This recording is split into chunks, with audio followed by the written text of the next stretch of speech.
12 अक्टूबर 2024 को राष्ट्रवादी कांग्रेस पार्टी के नेता रहे बाबा सिद्दीकी की हत्या के मामले में बड़ा खुलासा हुआ है। खबर है कि शूटर ने कबूल कर लिया है कि आखिर क्यों सिद्दीकी की हत्या की साजिश रची गई थी। उसने पुलिस को गैंगस्टर अनमोल बिश्नोई का नाम भी बताया है।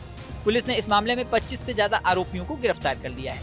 कुख्यात अपराधी अनमोल बिश्नोई ने दाऊद इब्राहिम से संबंध और 1993 के मुंबई धमाकों में संलिप्तता को लेकर एनसीपी के नेता बाबा सिद्दीकी पर हमला करने का आदेश दिया था। सिद्दीकी पर हमले के आरोपी मुख्य शूटर शिव कुमार गौतम ने पुलिस को दिए इकबालिया बयान में यह बात कही है। गौतम का इकबालिया बयान महाराष्ट्र के पूर्व मंत्री सिद्दीकी की 12 अक्टूबर को हुई हत्या के सिलसिले में दायर आरोप पत्र का हिस्सा है। मुंबई के बांद्रा ईस्ट इलाके में सिद्दीकी की उनके बेटे जिशान सिद्दीकी के कार्यालय के बाहर 3 हमलावरों ने गोली मारकर हत्या कर दी थी। गौतम ने ये भी दावा किया था कि उसे बाबा सिद्दीकी या जिशान सिद्दीकी को मारने के लिए कहा गया था और इसके बदले उसे 15 लाख रुपए देने का वादा किया गया था। उसने पुलिस को बताया वह पुणे में कबाड़ इकट्ठा करता था और सह आरोपी हरीश कुमार कश्यप को सामान बेचता था। उसने पुलिस को बताया कि कबाड़ की दुकान संचालित करने वाले कश्यप ने उसके रहने की व्यवस्था की थी और इसी दौरान उसकी जान पहचान प्रवीण लोनकर और उसके भाई शुभम लोनकर से हुई। गौतम ने इकबालिया बयान में कहा कि एक दिन शुभम लोनकर ने शूटर को बताया कि वह और उसका भाई बिश्नोई गिरोह के लिए काम करते हैं। जून 2024 को शुभम लोनकर यानी शुभू ने मुझे और धर्मराज कश्यप यानी सह शूटर को बताया कि अगर हम उसके कहने पर काम करेंगे तो हमें 10 से 15 लाख रुपए दिए जा सकते हैं। जब मैंने काम के बारे में पूछा तो शुभम ने हमें बताया हमें बाबा सिद्दीकी और उसके बेटे जिशान सिद्दीकी को मारना है, लेकिन उसकी कोई और जानकारी नहीं दी। मुंबई पुलिस ने सिद्दीकी की हत्या के मामले में आरोप पत्र दायर कर दिया है। मीडिया रिपोर्ट के अनुसार चार्जशीट में कहा गया है कि अनमोल की अगुवाई में चलाए जाने वाले अपराध सिंडिकेट ने सिद्दीकी की हत्या की थी। आरोपी ने पुलिस को अनमोल के साथ हुई बातचीत के बारे में बताया है।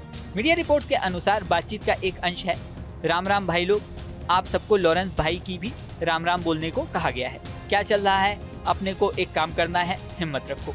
बांद्रा में घर के पास रेकी करना है, उसी एरिया में घर भाड़े से ले लो। अपना काम होने के बाद एक 4 व्हीलर गाड़ी और एक फ्लैट हर एक को मिलेगा। उससे पहले 5 लाख रुपए एडवांस दूंगा। अपने भाई का बदला लेना है, अपने को धर्म के लिए जीने का है। रिपोर्ट के मुताबिक पुलिस ने दावा किया कि ये बातचीत शुभम लोनकर और अनमोल के बीच स्पीकर पर हुई और उस दौरान 3 और आरोपी भी मौजूद थे। चार्जशीट में कहा गया कि अनमोल ने इस हत्या की प्लानिंग और अपने सहयोगी अनुज थापन की मौत का बदला लेने के तौर पर की थी। वहीं दूसरी ओर बाबा सिद्दीकी के बेटे जिशान सिद्दीकी ने एक बड़ा बयान देकर इस मामले में गर्माहट ला दी है। जिशान ने पुलिस को बताया कि हत्याओं से जुड़ी जांच में बांद्रा में झुग्गी विकास परियोजना से संबंधित मुद्दों पर भी विचार किया जाना चाहिए। जिशान ने दावा किया कि उनके भाई के साथ कई डेवलपर्स का संपर्क था जो पुनर्विकास परियोजनाओं से जुड़े थे। साथ ही उन्होंने इस मामले में पिता की एक डायरी का भी जिक्र किया।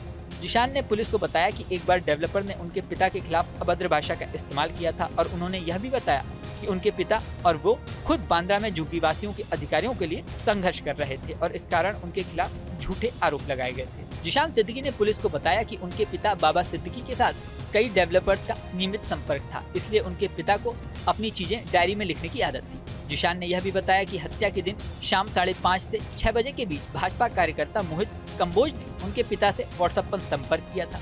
मोहित जो बांद्रा से मुद्रा बिल्डर्स के एक प्रोजेक्ट के बारे में पिता से मिलना चाहता था, इस बारे में उसे बात कर रहा था।